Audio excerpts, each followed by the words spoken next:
¿Qué tal mi gente? What's up my peeps? Welcome to For the Love of Lauren. I'm Lauren White, and on today's show, we're going to be talking about one-night stands. I think that they're completely okay. I encourage them. I think that they're wonderful things if done right though. And then we're also going to talk about a lot of you should stop shaming others for having them, because I'm not saying that they're for everyone, but I mean, we don't talk about you and your issues, so back up off of ours.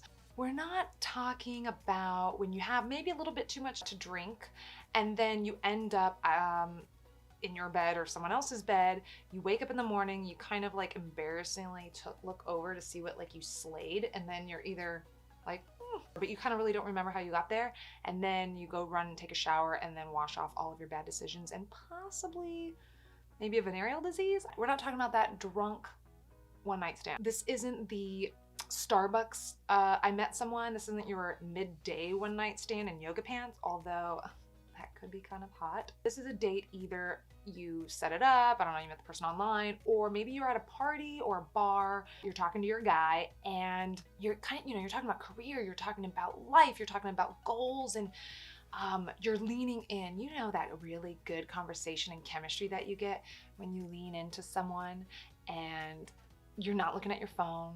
So here's a couple things that you need to know and that you need to be conscious of. Let's go back a little bit.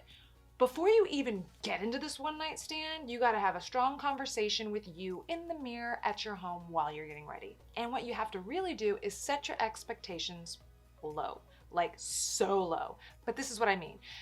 Low meaning you don't expect a phone call the next day, don't expect to like be married and ride off on a white horse.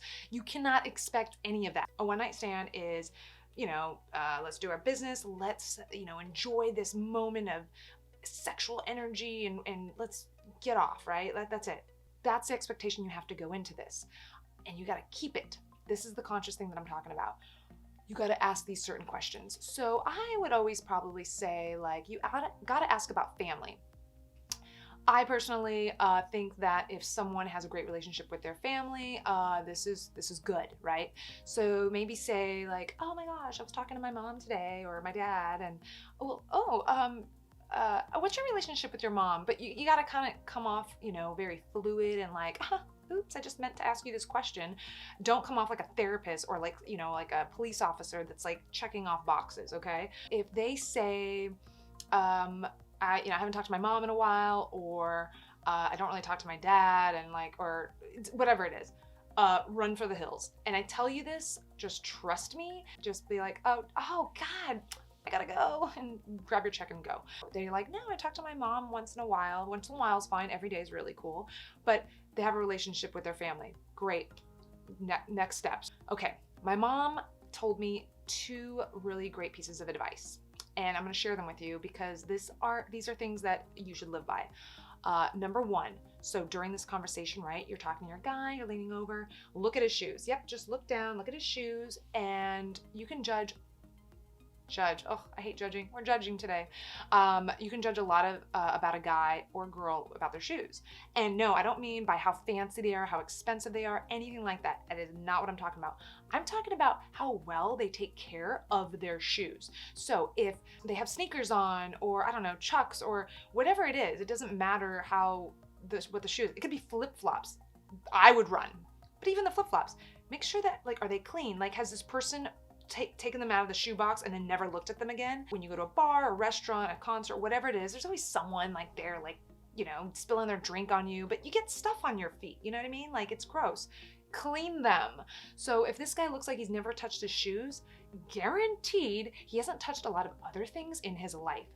Meaning, how you take care of your shoes is how you take care of other things, right? I guess if they're not really paying attention to their shoes, are they paying attention to what's going on down here, or what they put their member in? Like, you just can't put it in any donut hole, right? Like, you need to make sure that they're also choosy as much as you are going to be choosy. Second tip here that my mom gave me: if you're going to have sex, make sure that it's someone that you want to have a kid with. And I was like, Mom, what do you mean? Like, I'm not going to only have sex with people that I'm going to marry. Mom, I'm not gonna have a kid at 18.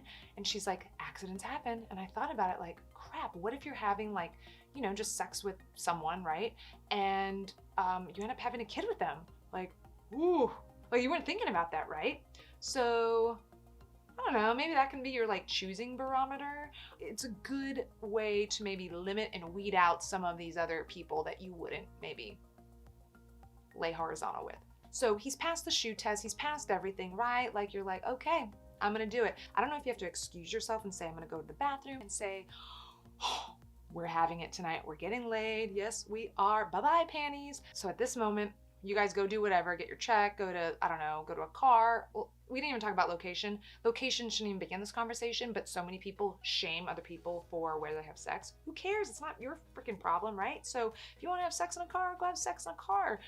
I mean, obviously you could probably get arrested if you're doing it like in public, but I mean, haven't we all been there? This is key. Before you do the deed, right? Always make sure you have protection. Duh. I mean, that's like literally, it's obvious, but I have to say that. You should bring it and they should probably already have it, but don't expect to use theirs. And I'll tell you why. Has anyone ever made you an amazing sandwich, right? It's like, it's just the best sandwich you've ever had. And then you kind of look over and you see them putting on generic brand light mayonnaise on there. You only use best foods. So don't be letting them wrap their stuff or put whatever in with some generic brand. So bring your best foods to the party. You get your deed done. It's amazing. Just remember to enjoy it. That's the whole point of the one night stand, is to have amazing sex. Don't think about the after. Remember that promise you made yourself that you said you would not get attached, that you are expecting nothing. This is that moment where it's all about you. All about you. And the great thing, if you never see him again, I don't know, try new things that maybe you wouldn't try, right? The best thing is, after your one night stand, it's the morning after. You wake up and they've probably like kissed you on like, you know, the neck. They've been cuddling with you. It actually seems like too perfect, almost like a movie. But remember, don't get stuck there. But if you liked it, call the person. Don't wait this 3-day, what's this 3-day game? Like, that's one thing I never understood. If I've ever wanted something, I would say to someone exactly what I wanted. And I never apologized for it. And if I was too forward, well, then they can get off of this train, because I don't have time for that. If you enjoyed yourself, give them a call. Enjoy it again. So then why do so many people make you feel bad for it? Why do you feel ashamed or degraded? There's all sorts of people that will clutch their pearls and throw some Bibles at you and shame you for having a one night stand. Like, that ain't cool. Like, I don't come up in your business and see what, you got going on. People that judge you for that, I don't know, maybe you really shouldn't be in your life, right? Or I don't know, maybe they're not really the best barometer. Just don't let what they say affect you. That's the biggest thing. And of course there's a double standard. See, back in the day, like 100 years ago, a guy would come into your house and he would ask your father, like, I want to come see your daughter. I want to court her and marry her or whatever. And then you took like 6 sweet ass weeks to wait until you kissed him or hugged him, totally giving this guy blue balls, who was probably also screwing every other maid in town. You would get married and then you'd have sex, right? And then, whoa, what if the sex wasn't good? Oh my God. That would be tough, because then you're stuck with that for the rest of your life. Women weren't allowed to have sex with whomever they wanted, whenever they wanted. That was the case. And so we've, really kind of brought that way of thinking all through the decades. But a guy can put his thing anywhere he wants. He can go, just let the wind take him wherever. And that's the double standard. A guy can do all these things, but a girl can't. I have an issue with that, and that's why there's such a stigma against one night stands. Don't let there be a stigma. There should not be. I'm actually surprised that it's 2020 and we're actually even talking about this. Here's a really cool thing. So I was reading, there's a recent study, and 70% of women in Europe admitted to having a one night stand. 70%, people. That is crazy. Now, this is them just admitting it. I'm sure there's some people that were like, however they did this study, whether it was like a paper or someone asking you, they didn't want to be judged. Again, there's that judging thing, and they're like, I didn't have a one night stand. Maybe they did, but 70% of people admitting to it, super great. In the US, there's a study, 55% of couples said to having sex on the first date. 55%. That is a huge number. So to me, the one night stand can lead into a longer relationship or not. But, people are admitting that they've had that. So why are we just shamed for, giving it up too early? I find that such an old way of thinking and such a prudeness. They're just not open-minded. And we need to change that. Total tangent. So I have a stat for you. I believe that sex is 80% of the relationship if it's gonna work out. Because here's the thing, when I think of sex and you have really great sex with someone, you're already attracted to them. You obviously have chemistry. You've already thought about like the person obviously cares for you because they're caring for you in a certain way, right? And you just connect, right? It's the before, the middle, and the after. Like there's that whole moment. The other 20% are things like, are they a Trekkie or do they like Star Wars? Now those also could break up a relationship, but I'm just saying 80% of a relationship is based all on sex, and good sex. I've never had bad sex with someone and then had a relationship with them. Like that just doesn't work. I'm just saying, why not get it out of the way? There's this stereotype that we see a lot in movies where obviously guys are able to have one night stands and be glorified and be like rooted and put them up on this pedestal, but then for us, we're just supposed to be the woman that's shamed for it. Guys have a totally different mindset when they go into a one night stand than us, and we should try to mirror it a little bit. Low expectations, expect nothing. This isn't, I'm gonna go on a date and find my husband. If you find your husband on the one night stand, good for you. High expectations on who you choose, low expectations on the result. Some of my favorite movies are on one night stands. So you have Knocked Up, right? Knocked Up, this actually goes back to my mom's advice. If Katherine Heigl heard from my mom, honey, don't have sex with someone that you wouldn't want to have a kid with, maybe she wouldn't be having sex with Seth Rogen. Nothing against Seth Rogen, think he's a great guy, but not in this movie. He's kind of like a loser. Find a guy that knows how to put on a condom, right? He couldn't figure out how to put it on, or like it broke, I can't remember, but it was not good. So if she would have had also that advice of bring your own, don't ever rely on the guy, that was not a perfect one night stand. Another one that I thought was interesting was Trainwreck. It kind of flipped the script, right? She's kind of like the Vince Vaughn, Owen Wilson. I don't want to see my girl that is having so much fun having sex with all these guys, messy and drunk. She doesn't always have to be like that. She can be very put together, have a high, paying job, be a CEO. She can be whatever. I saved the best for last. Titanic is the best. In one night, you had your one night stand. She has car sex. Oh, car sex. I mean, that steamy window with the hand, like, iconic. You had a great time with this guy. You tell him that you love him and that you'll die for him.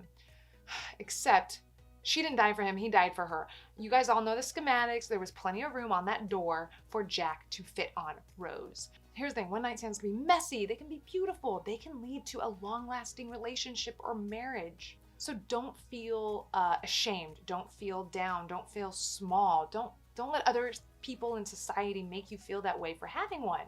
And by the way, it's not just for 20-somethings, it's for everyone. It's not for you married people. I'm not promoting infidelity. I'm just saying, you guys, you have your people.